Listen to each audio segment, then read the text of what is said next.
Everyone. Great to have you all on this call. It's November already, and well, as we know, the year is almost ending. So my name is Linda Nsifo. I am based in Accra, Ghana, and I am the founder of Women in Research, Monitoring, Evaluation, and Learning. We are basically an online community that aims to accelerate the careers of women in the research, monitoring, evaluation, and learning field. But our sessions are open to everyone who is interested in learning more about the sector, or is a budding M&E specialist, or a researcher, or somebody who just wants to expand his knowledge or share knowledge in this domain. And so it is an honor to have our speaker in our midst. I'll introduce her shortly, but I would like us to just give introductions in the chat, and also I will engage us in a very brief icebreaker before she comes to do justice to our topic for today. So please let us know who you are, where you're joining us from, and your position or your title or your profession. It'll be great to have an idea of the diversity of the participants who are joining in today. Thank you. Okay, so while people are busy doing that, I will share my screen for our icebreaker activity. And it's very simple. So I would like you to engage in the chat. So I'm just gonna pull out the slides for the activity. So basically, you're supposed to guess where in the world these pictures were taken. So it's okay to just mention the country.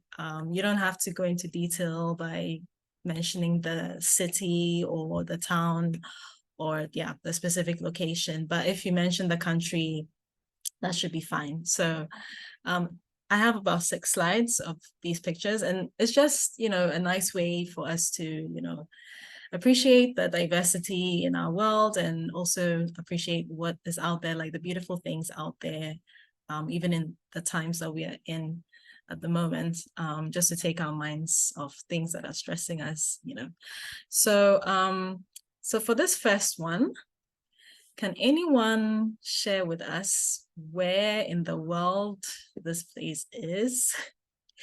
If you need a clue, I am open and willing to share. At least 1 or 2 clues. Okay, somebody has a hand. Okay, you're welcome to unmute as well. Okay. Yeah. I think the place is in Brazil. Yes. Not sure about the city though, but maybe Rio de Janeiro or something like that. You're right. Yeah, it's Rio. Good shot. Thanks so much. Okay, so let's move on to the next one. Let's see. Yeah. So this is our next location. Where in the world do you think this picture was taken?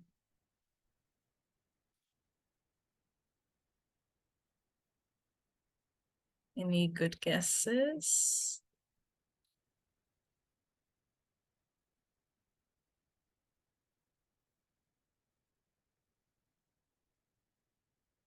Or if you need a clue, I'm here to help.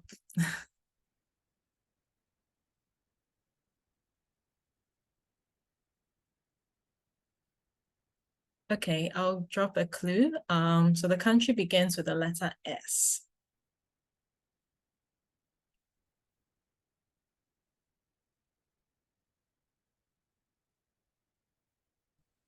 Which continent? Africa. South Africa? Yeah, South Africa. Yeah. And this is Cape Town, to be exact. Oh, yeah, beautiful. We're in Cape Town. Yeah. Okay. So yeah. So this is the next one. This is our third one. Yeah. Yeah, I agree with you, Vida. Really beautiful. Okay, so any guesses for our third picture.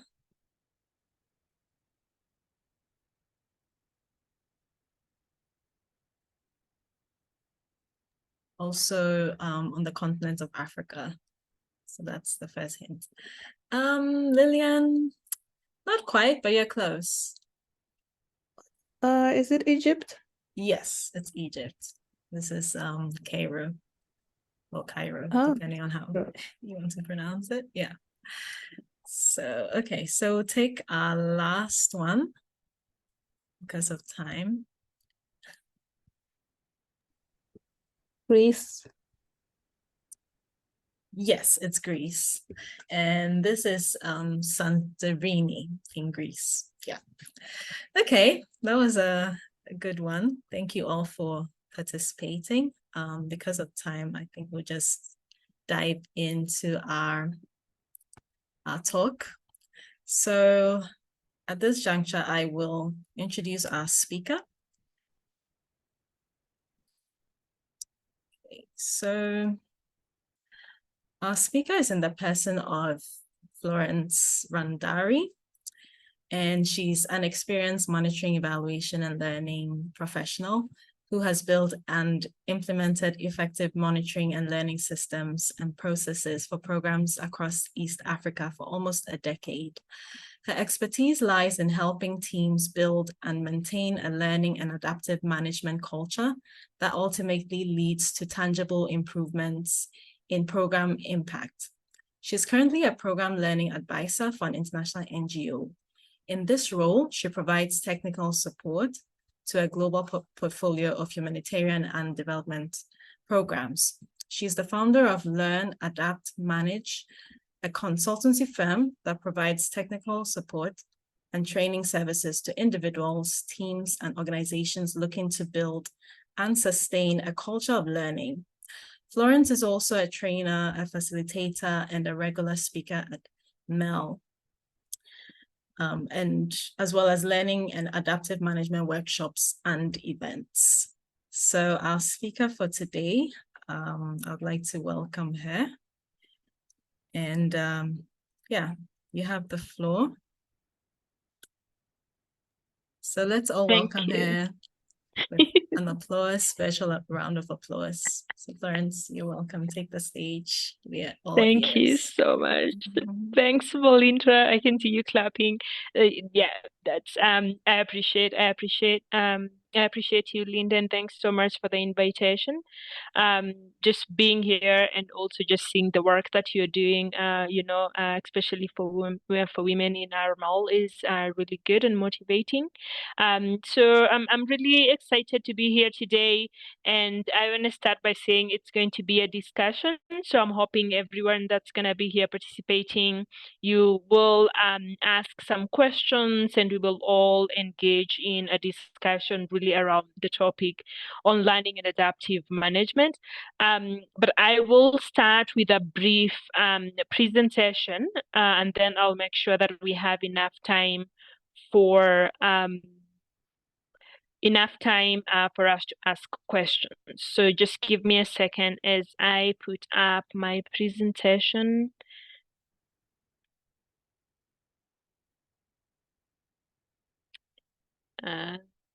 There we are. Let me come back to share my screen.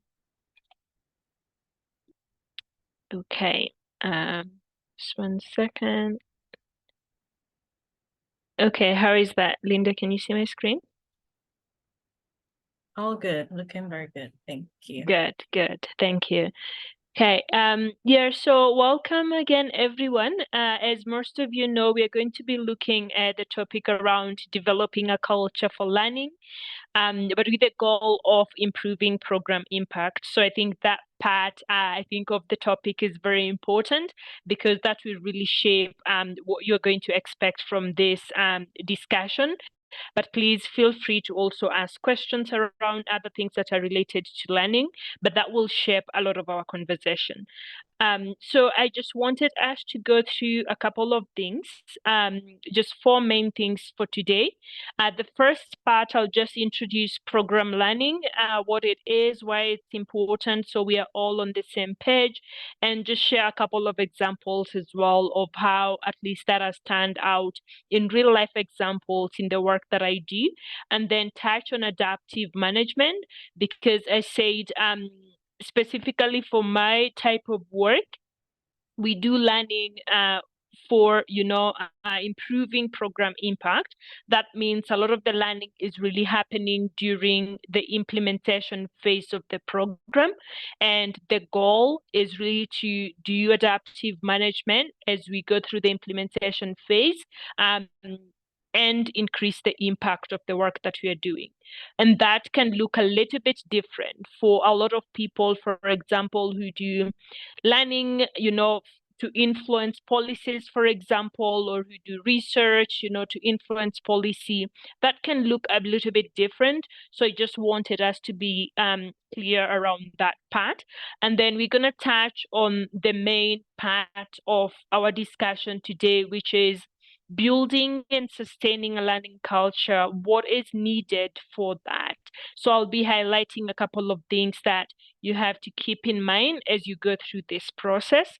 And then the last part, I'll just invite all of us to really reflect based on what you're doing currently in your work, or whatever you're doing. It doesn't have to be work, whatever space you're in right now, just what's next after this, right? Because and probably this is because I'm a learning specialist, but every time I'm like, you're dedicating your time to be here, right?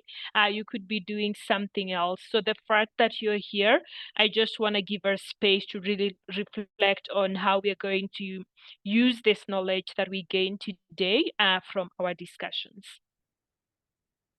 So I usually start these conversations by sharing a story about, how I got here, because I didn't go to school to really learn about what I'm doing right now. And it has been a process. It's still a process. I love learning new things. In this space, I'm always looking for her to expand my knowledge, try out new things. So it's very important for me to really, go back and ask myself every time, like, how did I get here? And just to do that, I always share, my journey from M&E to MEL to learning. And as Linda highlighted, my background is in monitoring and evaluation. And I started out as a monitoring and evaluation officer in the NGO field. And because I had not done that work before, I wasn't trained in school, I didn't have any formal education around this. I learned on the job. And a lot of the things that I learned were the linear models in M&E, where, we have the logical framework, we have the activities leading to the outputs, and then the outputs go to the, outcomes, and then the outcomes lead to the impact or goal. It's just like things are going to work out. And what we need to do is just have indicators for these different levels, and then just measure those and see how we are doing, right? We have targets. You're just saying, are we achieving the targets? And then writing reports and submitting them. So that's how I started my career, just with the basics, I call them, but that were very, centered on logic models that are linear, basically like you do something, this other thing happens. At least during that time, I did not hear a lot of people talk about assumptions, or in the systems that I was working in, we didn't really measure, anything around assumptions to say, are our assumptions, are they still holding at this point? What is changing? Do we need to reevaluate what we are doing, right? So it was just straightforward, like, let's measure the indicators. So that was my starting point. And then as things continue to move forward, I think I just worked a lot with the program teams because I was the only M&E person. It was a small program. And the more time I spent with the program teams in the field, the more questions I had, right? Because we would do a training on something, and then there would be what a lot of organizations call refresher training on the same thing. And then there would be another training on the same thing. And I kept asking, like, why do we keep doing trainings, right? Can we change this? Like, do we know what's happening after? So what happened is we just started asking questions, right? If we do a training around, um, you know, farmers taking up agricultural practices, we would really follow up and say, are they actually taking them up? Why are they not taking them up? What are the limitations? If we see that we are expecting 20 people and only 10 show up, then actually we had questions around, where the other 10 people, why did they not attend?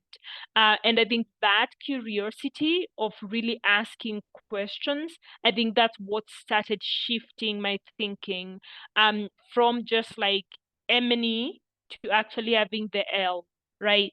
And this shift has happened in the sector, a lot of, I don't know exactly when this happened in the sector, but it's not just something that happened to me. I feel like by the time I was catching up, a lot of people were already doing MEL, in either different organizations or different donors.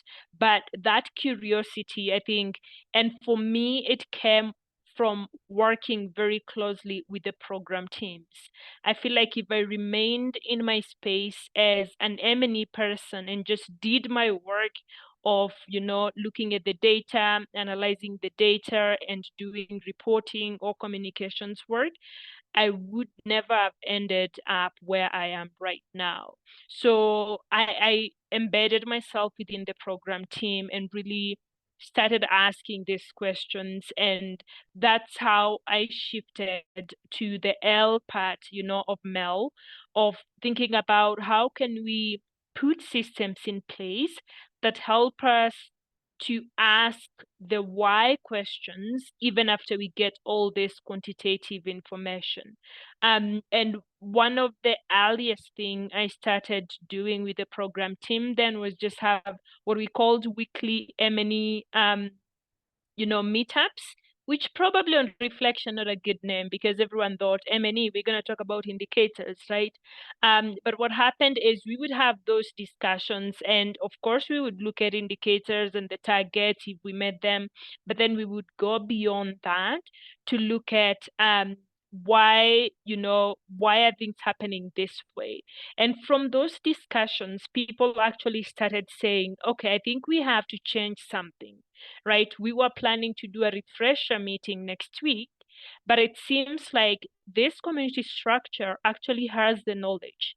What they need is linkage or connection with, other stakeholders, or they need an exchange visit with a different community that is already doing the things that we are promoting.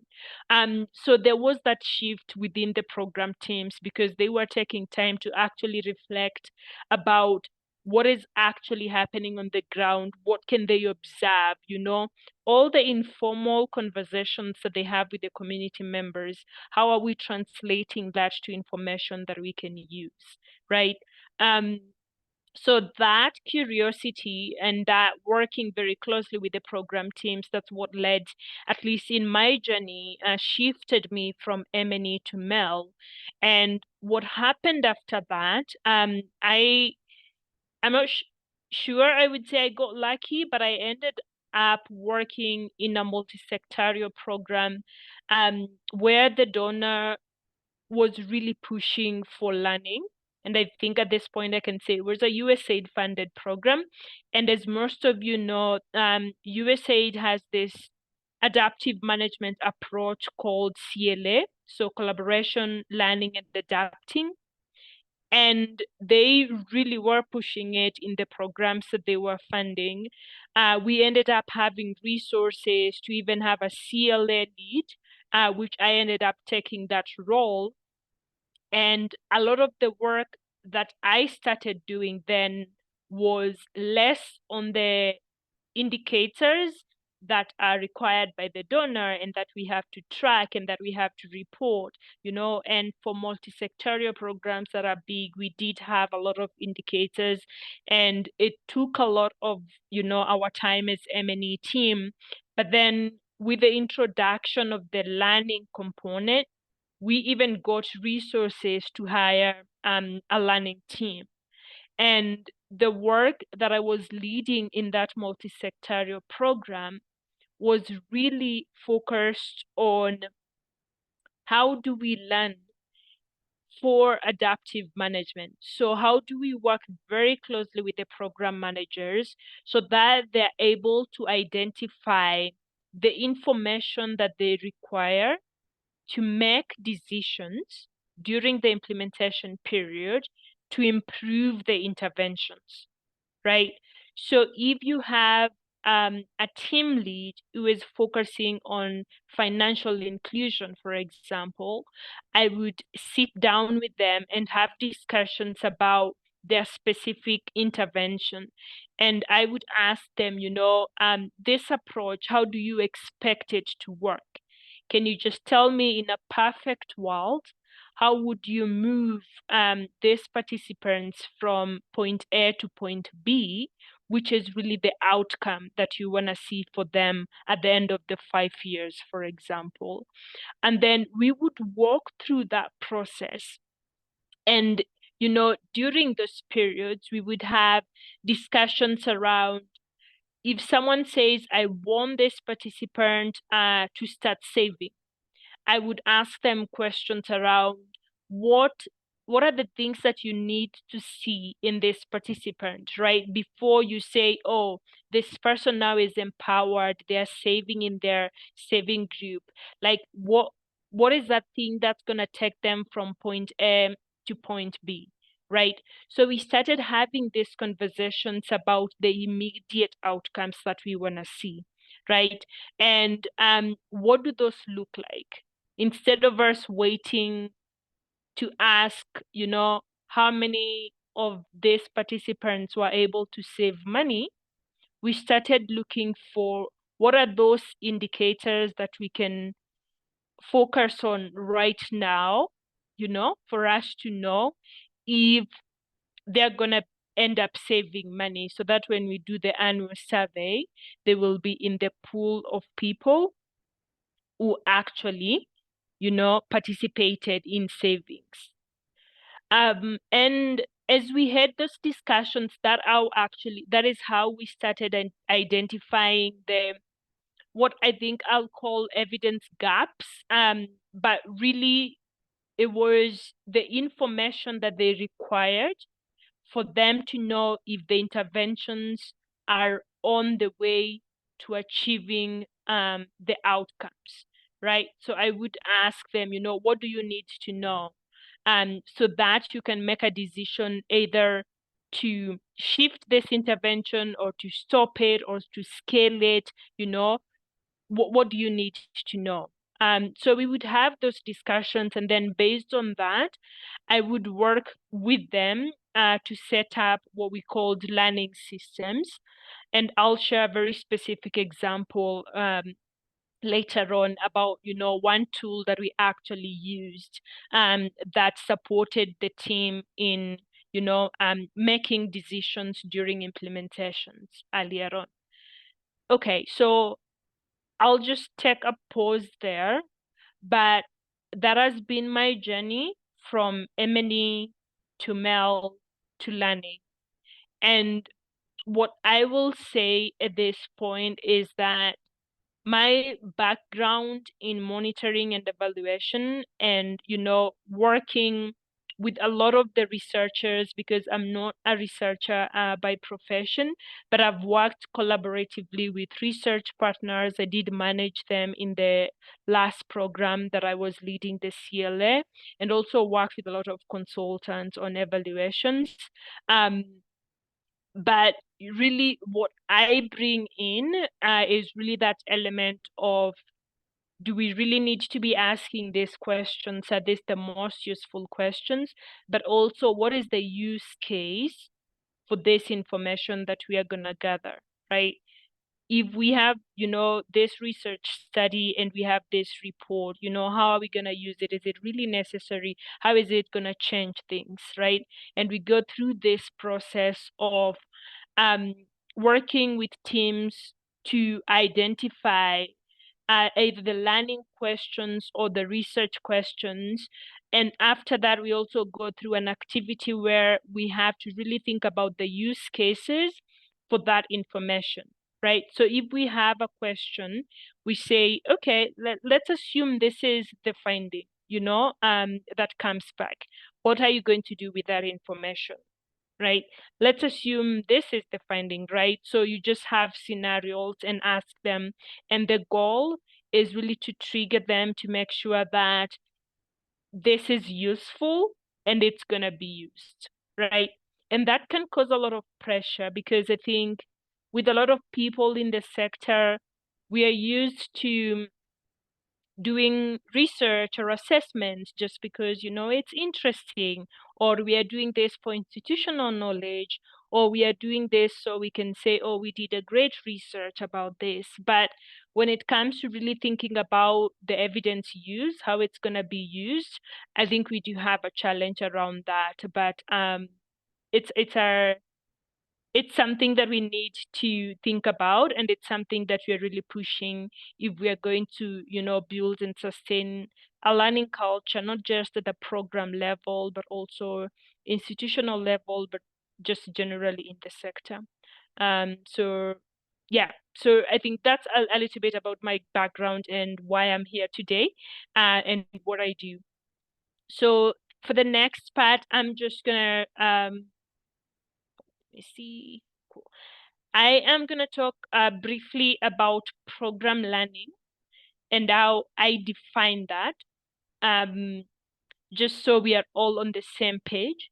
So when people ask me, what is learning or what is program learning, I struggle a little bit because I can imagine it in my mind. I know what that is. So I've tried to really, look at different sources, try and combine different definitions. And this is what I'm currently using. And I just say that learning is the intentional process. So the first thing here to note is it's intentional. You have to really put some thought into it. You have to put resources into it. It's not something that happens by accident. And I have this conversation a lot with people who say, I want to do learning, my program wants to do learning. And then I'll start with a question around, why do you want to do learning? What exactly do you want to learn? And that's a difficult question when you ask people, what do you want to learn?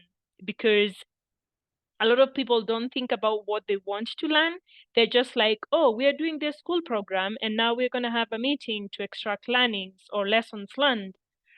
It's a bit more complicated than that when it comes to really doing learning in a systematic way. But we all have to start somewhere. That doesn't mean we shouldn't start somewhere. So the first thing is the intentionality. We have to be very intentional. And I start with the part around identifying evidence needs. And I highlighted this because we need to have learning questions before we start learning. And this can be a bit difficult for different people, but that process of actually thinking about learning questions, it's something that we have to put a lot of effort in, because it helps us to be very intentional. It helps us to be systematic. It helps us to gather evidence that, over a long time, that can help us make statements around lessons learned, right? Because for lessons learned, it means that you've been very intentional around a specific area or topic, and you've gathered evidence from multiple sources, right? Or in different contexts. And you can be very firm, in saying, okay, this is the lesson that we have learned, and actually give context around it, right? So you really have to put a lot of effort. And there is a lot of guidance out there on how to develop learning questions. So I think that would be a whole other webinar. So for today, I'll just say that identifying evidence needs or coming up with learning question is a key step that we should not forget. And then the rest of the definition there is just around, generating that evidence, which is a part of the learning activities that you do. So how are you going to answer those learning questions, right? So how are you going to bring in the information? How are you going to bring in the data? That's something that we have to think about. And then analyzing or just synthesizing that data, that's another step as well. And then sharing that evidence with the decision makers. I'll emphasize that. So you share that evidence either with decision makers or just being very clear around your audience, right? And this is defined earlier on as you come up with your learning questions. You have to be very specific on who is the audience and what you expect them to do with that information. So you identify the evidence needs, you generate information, you analyze or synthesize it, and then you share it with the audience. And as I had highlighted, for the work that I do and focus on, the program learning is aimed at informing decisions, right? And adapting programs to be more effective. So this is the general definition of learning, and it also really encompasses a lot of the work that we do, especially the people who are focused on learning. And we will look at another slide later on, I think, where you can all see yourself as part of this process. That's what I love emphasizing, is as long as you are in this sector, no matter what your title is, you have a role to play in this process, okay? And then the next part is adaptive management. I just wanted to highlight this, and I borrowed a lot of this definition from USAID guidance, as you can tell. So USAID defines adaptive management as an intentional approach to making decisions and adjustments in response to new information and changes in context. So I'll highlight here, I think, the new information piece, right? Because I've had a couple of, discussions with teams who have said adaptive management, it doesn't work because we can't keep changing things, or we can't just work without having a plan, right? But adaptive management doesn't mean that you do not have a plan, or you are not very systematic in the way that you do things, right? It just means that for now, this is what we know and this is what we are doing.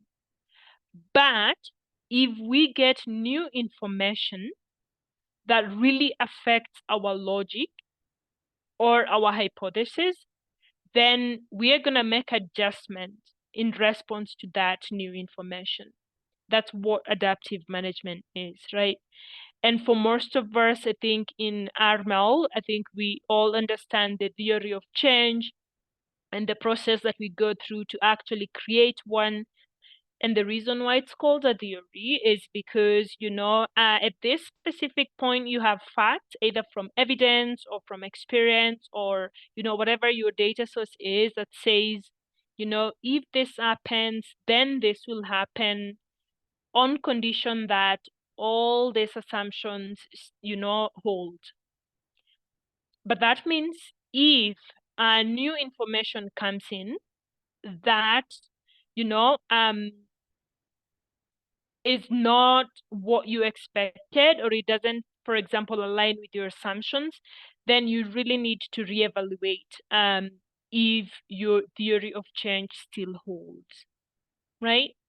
So that response to new information is very important, and also changes in context. And I will say, depending on where you work, I think the idea that logic, the idea that linear models work, that can be challenged and can be questioned, especially depending on the context, because the context is changing a lot, at least in the African continent, in the places that we work. Things keep happening. If you are implementing a 2-year or 3-year program, I mean, if you think about the time that the proposal was written and the time that the funding comes in and the time it takes to set up the program, then by the time people actually start doing that work, probably a lot of things have changed in the context. So we do need to be aware of that. So one thing that a lot of people do there is context monitoring, right? To make sure that you are aware of what's happening and how that is affecting, what you're doing in your program. Okay. And then I just wanted to flag this, but I think for especially the M&E folks, because people say, oh, no, adaptive management, you can't change the goal of the program. That's true. And the goal really of adaptive management is not for us to really change the goal as presented in the theory of change, but it's really focusing on the logic pathway, as we call it, or just like the how we are doing things, right? So if you want to increase access to finance, you can do things in very different ways for you to increase access to finance.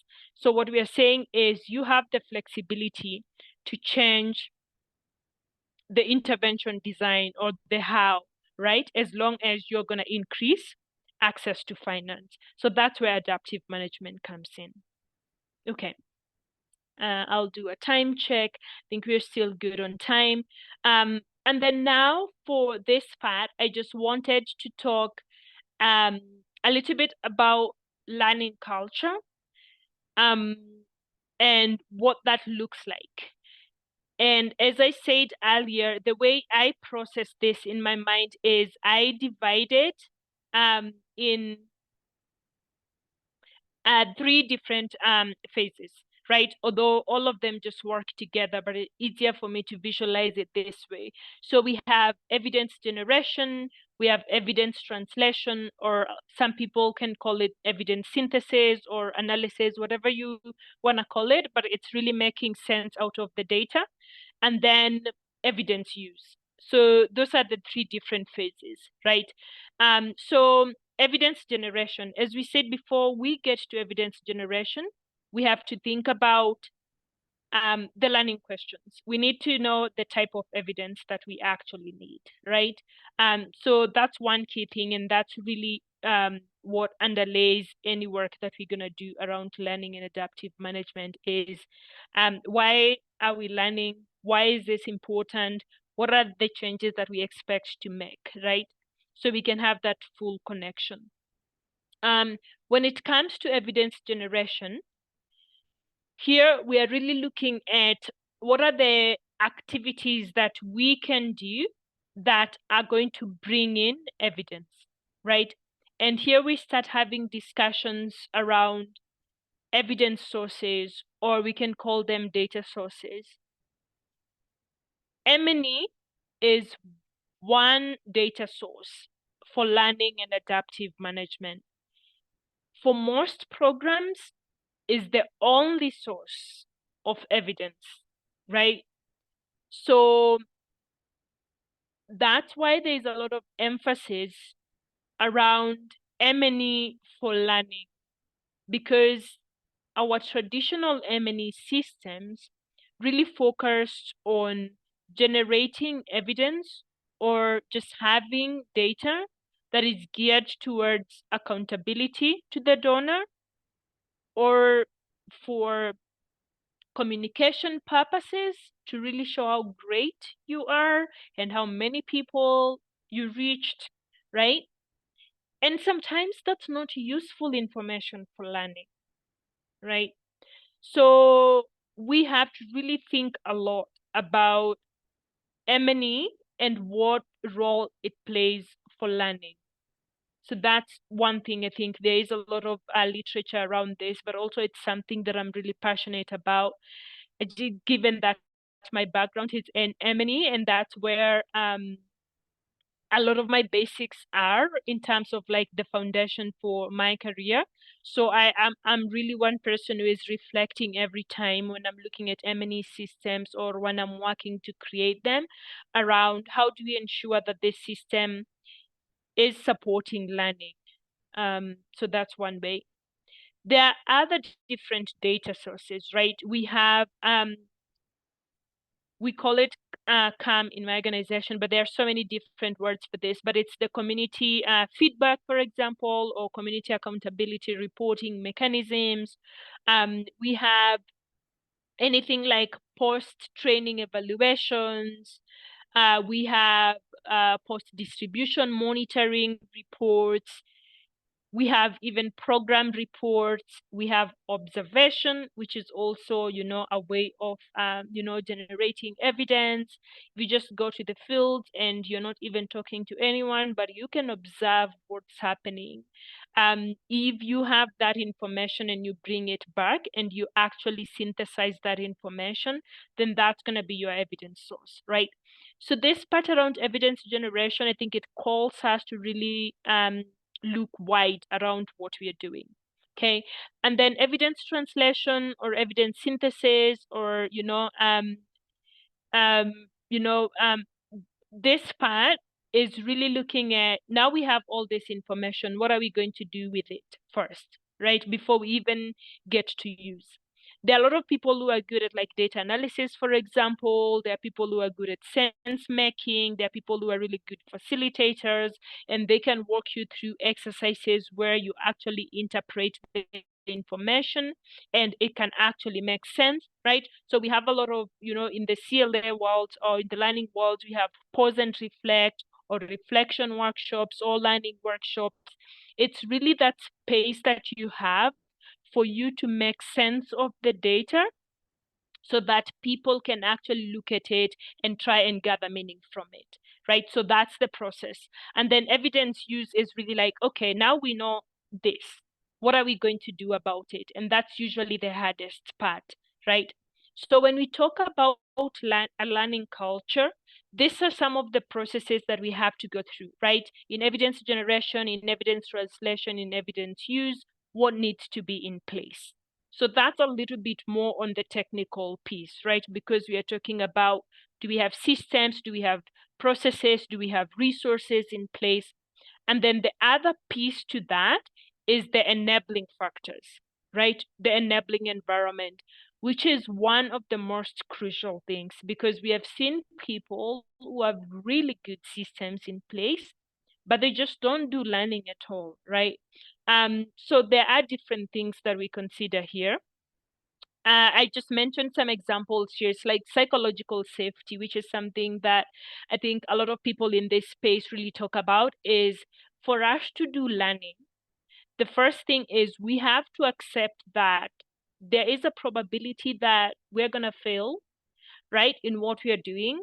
Or if we don't want to use the fail word, things might just not work, right? If we are going to learn, then we have to accept that there's a possibility that whatever we are doing is not going to work.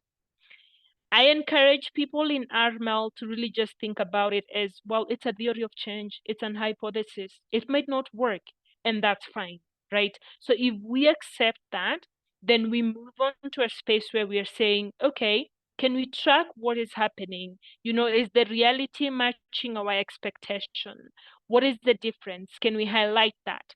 Can we ask more questions to figure out why, right? So that's when we start learning, because we are asking questions beyond just what we are seeing, right? Beyond the numbers. For example, in our indicators, we are asking more questions.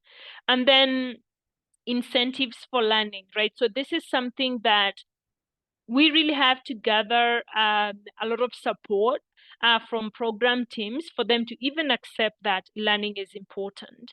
And one thing I'll say around this is a lot of us, I think, who have gone through program management courses or trainings. There is the elements around on scope, on time, on budget. So people are very fixed in the way that we think about programs, because you are like, I have to be on scope, I have to be on time, I have to be on budget. I can't allow time to pause and reflect and even, have a hint that things might change, People don't want to do that. But that's something that we actually have to do. So we are really trying to change the mindsets from this is program management, this is how it happens, to we should give ourselves flexibility, right? But also the donors have to be able to give the recipients of the funds flexibility, and the systems have to allow us to do that. So there are different components to this, but those are some of the things that we really need to think about. Yeah. So I'll stop here on this, because I think it's better if we have more questions and have discussions on this, so that I really know like what is important to all of you who have been able to attend today. But I wanted to highlight some of these things. And I think before I wrap up, I can give like a practical example so that it doesn't seem very theoretical. And one of the examples that I give, I had mentioned earlier in the process that I've worked with program managers who are managing specific interventions. And we have gone through a process of saying, if this intervention works, how will that look like? Right? So for example, you're doing work around increasing financial access for a specific community structure. If this works, how will that look like? What are the early indicators of success, right? And then what we did was create a very simple checklist with those early indicators of success. And then we shared that with the program teams. And we asked the program teams who go to the field to interact with the participants, every time you go, try and see if you're seeing these early indicators of success. Because for things that you can't observe, try and ask questions when you're interacting with the community members, if those are the things that are actually happening, or these behaviors are actually starting to take root in their day-to-day work. And the goal here was for us to have a systematic way of actually following up on these specific early indicators of success, so that we know how to allocate resources, we know what areas are not working. We know, for example, if people have all the knowledge, if we can see that when it comes to knowledge, they have all the knowledge, but when it comes to the attitude and practices, they're not taking that up, then we really need to think about what's missing, what are the barriers to the uptake of the promoted practices, and what do we need to do? Because at this point, it's not about a training, right? We need to do something different. So we use the checklist, we call them technical checklists, that is actually accessible online in a public website. So I'm happy to share that with the team. But that's just like one very simple example, I think, of how we shifted our conversations from just like M&E indicators to, hey, let's do something cool that's different, that's more learning. And that comes with a lot of qualitative work. I just want to hint that we can learn a lot from quantitative data. Yeah. But in addition to that, we need to be able to ask questions, and a lot of those questions are going to be answered qualitatively through different ways. And not to add a lot of complexity to this, but I think also depending on the context, that's where complexity aware monitoring approaches comes in as well. I know most of you have probably had or used, for example, outcome harvesting, the more significant change, network analysis, like all these things where you're really going beyond the numbers and the linear models, and really trying to dig deeper about why things are happening the way they're happening. Yeah. So I'll pause there with that example. And as I said, this is a lot of information, but it really probably just aligns with what you're doing or what you're thinking. I know there are barriers to this. I don't love assuming that, oh, you know, M&E, we have failed because we are not doing these things, you know. It's a systematic problem. It's not like, oh, I'm an M&E person, I just don't want to do this, right? There are a lot of limiting factors. And if you've probably seen me on LinkedIn, I do talk a lot about all those problems that are behind, our,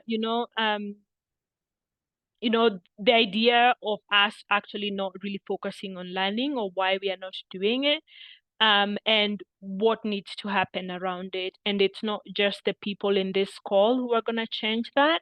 It calls for behavior change in the sector, starting with the donors, and leadership across organizations, communities as well, just like demanding more, but then we have to get to that point where we as a part of the community as well, where we can actually ask for more.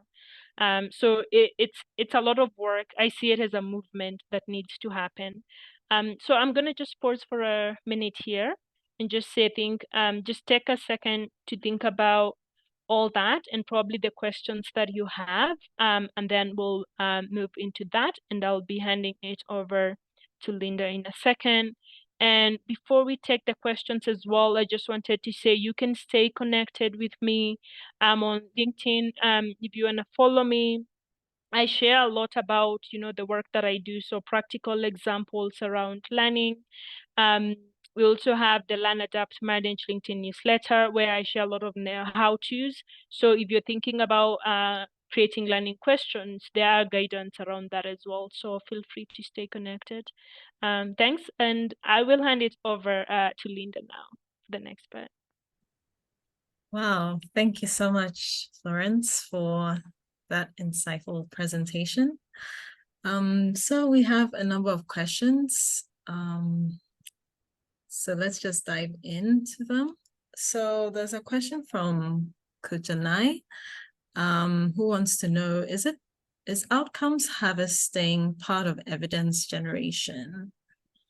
Is outcomes harvesting part of evidence generation? That's a good question. And yes, it is. So any activity really that you're doing that's gathering information, that's bringing in information, is a part of evidence generation. Yeah, so that's correct. Okay, great. I hope, Kujani, your question has been addressed. Otherwise, you can ask follow-up questions. So we have a question from Obiajali. Is program learning and lessons learned, so program learning and lessons learned, are there differences? If yes, what are they and how are they related? Good question. Yeah, so yes, they're totally different. So program learning itself, as we said, it's really a process, and it has like so many parts into it. So it's basically a lot of what I described. Lessons learned, at least the way they are viewed right now in the sector, it's really more about it's like statements or like something, right, that has been written down somewhere, and it comes a lot from the knowledge management side of things, where people are saying, document the lesson so that over time, these things can be used. So you can get lessons learned if you go through the program learning journey, because you're trying to figure out what works, why did it work, in what context did it work, and all that information will give you a lessons learned statement. So it's basically a lot around the documentation piece and knowledge management, and also at institutional level, how do you use that, but also at the sector level. Great. Okay, so Valindra has a question. Valindra, please, you can unmute and ask. Okay, thank you so much, Florence. Thank you for the organizers of this session. This was really helpful, and like, you don't know how much I'm so grateful, because I am a learning and impact officer, and so I've been struggling in my organization to get people to want to learn, and it just hasn't happened. It's been like, I've been employed for like 2 years in the role, and no matter how much I try, it's like really a lot of like, oh, we don't have time to learn. And so do you have like ways where you have like come across such an issue because I really am at a point where I just want to leave. People, they just don't want to learn. People don't have time. Right. Yeah. So I feel you. That has been a part of my work as well, where it's like, oh man, no one really wants to do this, right? Because a lot of people view it as additional work. So my short answer, because I'm considerate of time, is no, do not leave. I look at like learning and adaptive management as like it's like a behavior change thing. So it's not gonna happen in like a month or 2 months or a year. Like there are so many factors or reasons, actual reasons that people will give you on why they don't want to learn. Because I've listened to program managers explain to me on scope, on budget, on time, and I'm like, I feel you, right? We don't have time, even a day, to like step back from the field work and think about if things are working or not, right? But I've also had conversations with them where I've told them, imagine if you spend the whole year, doing a training and refresher training and refresher training, and at the end you realize, oh, this actually was not what the people needed. Like, do you think that that was a good investment of time and money? So I think I would say go have conversations with them, and not them like in a big room with everyone there. Start with like, individuals, and like, what part are you playing in this? Go target, not target like military target, but like go and find someone who is working on a very small, sector or intervention. Start with them, right? Have conversation, tell them, let's take 30 minutes. I just need 30 minutes of your time to really look at what's happening and try and figure out if it's on the right track, and try and see what you can do. Work closely with the M&E team. If you have M&E team in your organization, look at the indicators. It doesn't matter if they have met the target or not. Try and ask them follow-up questions, right? Oh, why did this happen? Oh, why did this not happen, right? That's how the learning happens. So it's not going to be like full-on learning. No one wants it. No one wants to learn. No one wants to adapt anything. That's not how the system is set up, right? So it's a behavior change, and we have to start very small. So don't quit yet.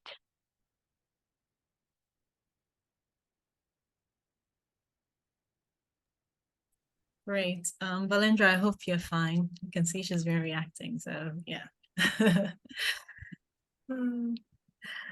Okay. Any more questions from anyone, or any comments, or anyone wants to share experiences? Okay. So Lillian has two, it's like 2 in 1. So she's asking, how do you manage multiple projects, and how can we incorporate frameworks for multiple projects? Good question. So I would say, so a lot of the work that I think, because, well, I do work with multiple teams across different programs, but I think I really start with program level, because when it comes to learning, and this is program learning, so I'm just going to flag also organizational learning. It's like a whole other thing that I'm not even an expert in. So that looks really different. But when it comes to program learning, because we are talking about improving program impact, it can be a little bit more specific, right? Because we are looking at like interventions and like, what do we need to learn from these interventions, right? But then the same principles that we apply on generating learning questions, we can apply that across multiple programs. So I've worked with teams that were even looking at portfolio level learning. So it's still not organizational learning, but portfolio, right? You have for example, even a multi-sectorial program that can work independently as like multiple projects. You bring them together, but then you ask, what is the common goal or the common vision that we have, right? And then try and come up with learning questions that really feed into that common goal or that common vision. So I think that will be the difference. But for you to do learning across multiple programs, you have to find something that brings them together. Like, what is that thing that actually brings them together? And then how do we learn to enable that, vision to continue or to stand? So you do have to have a vision that brings everything together. Otherwise, they're still going to be like independent programs that are just all learning. But if you can find a way to connect things, then that's going to be easier, and you can look at it as portfolio learning. Lillian, I hope you're fine. Okay, so moving on to Priya, and the question here is, did context monitoring become imperative with the advent of the pandemic? For a program operating in a complex context, how do we assist them in becoming adaptable to evolving contexts? That's a really good question and a heavy question, and I'm like, oh my God, Yeah. how do I respond to that? Yeah. But so I think I'll just say context monitoring is really important, and it can also be very complicated and difficult, right? Especially if you're working in I don't want to say fragile context, but like in places where things are changing really first. So the programs that I've seen that do really good context monitoring, they invest a lot of money into it, right? A lot of us, I mean, I've never like worked in a program that like invested so much money into context monitoring where they're having like real-time data on what's happening outside. I haven't, right? But there are programs that, because of the nature of their work, right? And the understanding that the context has such a high impact on their day-to-day work. For example, programs that do cash vouchers or like cash distribution, like thinking about inflation is something they have to keep in mind, so they have to be very aware of the macroeconomic factors around that area. So it's something that they do have to invest in, because it really affects what they're trying to do, right? So it's important. It's expensive, but that doesn't mean we can't do it at in our smaller programs as well that probably don't have a lot of resources. In my previous program, I always told people, your frontline staff are playing that role where they bring in real-time data every day, because they are out there. They're interacting with the community members. Most of them live in the community, right? So they will tell you, today I bought sugar and it was this much, right? So there you have your economic data, right? Like they will tell you all this information you need to know. So the most important thing is appreciating that type of evidence, which in a lot of cases it's not considered, because we say, oh, that's just a person, it's a personal opinion or whatever it is. But looking at that as like, oh, we can get this information from multiple people. If we need to really use it for something, we can do like a rapid follow-up study or assessment. But those are your, I don't want to say those are your assets, but you have all that information within you and within the team. Great. Priya, I hope your question has been addressed as well. All right. We have time for one more burning question. So if there's anyone here who wants to ask a question, you can unmute yourself, or you can type in the chat and I will read it out as well. So any question from anyone? Hi, can I ask? Sure. Okay, my apologies. I just didn't have time to raise my hand. It would consume more time. Okay. I joined a bit late in the meeting, so I'd like to know if there's a possible way of accessing the previously discussed information, probably in a PowerPoint form or in a summarized PDF form. I don't know, but is there such a way that we can have access to the presentation? Thank you. Hi. Hello? Hello. Yes, please ask a question. Good evening, everyone. I'm Wally Lucien. I think I'm the only man in this in this meeting. So thank you for letting me jump in. I really love what Florence is doing. in his job, and I really appreciate his job. And thank you for sharing the everyday data. I'm from Burkina Faso, and I'm a deputy chief of party on resilience program. I follow Florence, and I was previously MNE staff, and now I'm head of program. So this is very important for me. When I was MNE, I faced many problems to make learning systematical with my colleagues. But sometimes the technical staff see MNE only during the annual surveys and only when we have specific studies. And sometimes there is a bit conflict between what technical staff are proud of and what MNE learn from the field and from the survey. This is the first problem what I was MNE. Now I'm head of program. I'm at decision level. The problem is to the use of evidence. Sometimes there is a timeline gap. You have to take a quick decision to manage your program. And while MNE are conducting studies, are conducting surveys. So I think there is, in French we say décalage, a gap between the findings and the decision. Though sometimes technical decisions are running far, and MNE say, hey, oh, stop here, look, look at me. And sometimes it's very, very important. I want to know what's your experience in terms of coherence between this gap of time, findings, evidences, and decision making. Thanks. Thank you so much, and I'm happy to see you here.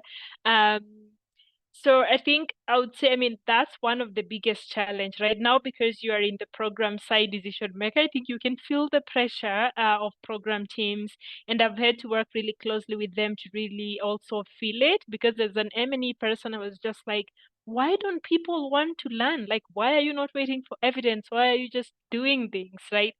But I think working very closely with them, I've come to understand what actually that means. So in response to this, some of the things that we have done and that we do a lot is work beforehand to identify the data needs or the information needs, right? So if they are technical decisions that are based on the work that you're doing, if they are anticipated technical decisions, then we are saying if we identify them earlier and we make sure that our systems are bringing in that information, but it's also timely information, then we're going to navigate that space. But also, I'm not ignorant of the fact that sometimes emergencies happen and people just need to make a decision, right? So that's why technology is super important. I've, worked with teams who have really invested in automation, so that when it's just like we have 2 days to make a decision, either to give food vouchers or not. And for us to make that decision, we need to know the current rates of food items. Then we can just wake up and be like, dispatch people, get the information through mobile data collection, push it to whatever system, have it analyzed in a minute, because all the systems are already set up, cleaning is being done. So there is an investment there that goes in it. But I would say for things where we know we have to make those decisions eventually, let's invest in the pre-work of identifying those decision points, and then work to make sure that the information is coming in a timely manner. Or let's invest in systems that can respond to those emergency needs, right? But it takes a lot. It's not straightforward, but we can do something about it. But I acknowledge those situations, but we need to plan beforehand as well for things that we can. For emergencies, we are going to have to try and be really good at responding to those by making sure that we have systems that can support emergencies. Thank you very much, and very excited to keep in touch. Yeah, definitely. Thank you. Okay, so Blessings has a question, and then Balindra, and I think we can end it there. So Blessings is asking, how can adaptive learning contribute to real-time decision-making and course correction in M&E processes? Good. I love that now we are applying learning to M&E processes, which is really exciting because we can apply learning to anything really. So I love thinking about it as same thing, right? I think the basics of learning remain the same no matter the sector or what you're looking at. So if we are looking at our M&E system and we are saying, okay, what do we want to know to improve our M&E system, right? A lot of people do M&E like diagnostics or like assessments or whatever of their own systems, and they identify the gaps, and then they actually respond to that. So I think it follows the same process. Figure out what you want to know, right? And why you want to know that, and then also have a plan. Like if you look at your M&E system and you realize you are supposed to be focusing on like gender inclusion, for example, but you realize you're not collecting sex disaggregated data, your indicators, are not showing the disaggregation. If you have any qualitative indicators that most of us do not have, but we should have, are they looking at the needs of the different groups? Is that actually being mapped out in a way that you can tell who is benefiting, when, how are they benefiting? Then we really need to figure those things out and then say, okay, this is what we need to do, right? So I would say it follows a similar process. But we as M&E people, then we have to sit down and ask, what do we want to learn about the M&E system? Because it's not just like, oh, we just want to know, right? It's like, why? Like, why do you want to know and what are you going to do about it? Yeah, so same process, basically. Great. Blessings. I hope you're satisfied with that response. Okay, so Valindra is asking any ways to connect with other professionals doing program learning? Any ways to connect with others doing program learning? Is that? Yes, yeah. that's it. Yeah. So right now, yes, I'm trying to create a space on LinkedIn to do that. So I would say I think that's the first place. I think this is really being like, oh yeah, go and follow me. I'm not that influencer person, but I think right now, to be honest, like I'm really trying to like bring together people who are, having that lens.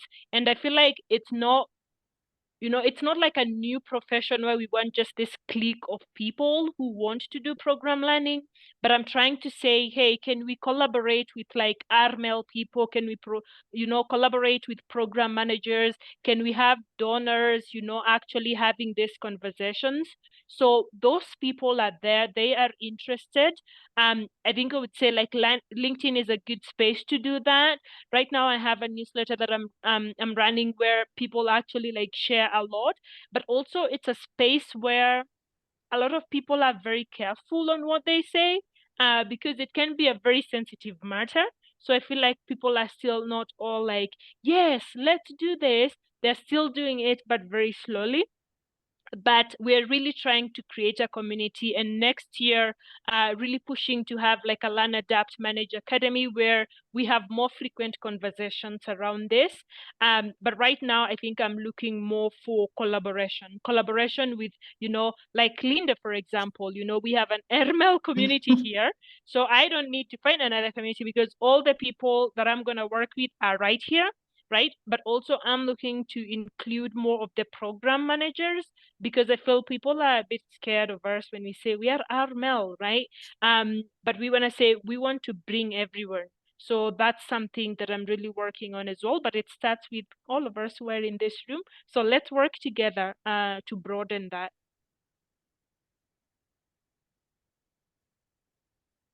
Okay, Valindra, I hope you're fine. Okay, so I think that brings us to the end of our session. Okay, so there's one burning one. Okay. Yeah, we've exceeded our time, but it looks like this topic is a hot topic. So yeah, maybe we'll just take this last one from Talasso. And the question is, I would want to know in details what log frame entails and result chain is, and how they're interlinked and how results chain is interlinked. Okay, yeah. Yeah. Hey, Talasso, I love that she said in detail. So unfortunately, I can't do in detail in this space. So because I know you, we went to the same high school. So I will definitely inbox you on this. But yeah, so log frame will just show you, as we said earlier, there's that idea of like activities leading to outputs, and outputs to outcomes and then impact. And then you have all these indicators that are measuring that. And depending on how the structure is, some of them will also show you like, the horizontal logic, the vertical logic, and then some will add some assumptions there. So that the log frame is ideally, but I'll share more detail. And then when we go to results chain, now all other conversation almost similar, but results chain are more like operational level that will really tell you do this. So it's really used more as like a tool for doing implementation. And it comes a lot from the MSD world, market systems development. People have really embraced it to really just say like, this is what you should be doing at different levels and use that to manage your work. So a lot of people who use words like results-based management, they use results chain. But I'm happy to share more info on this. So I'll do that. Thank you, Flo. You're welcome, Celeste.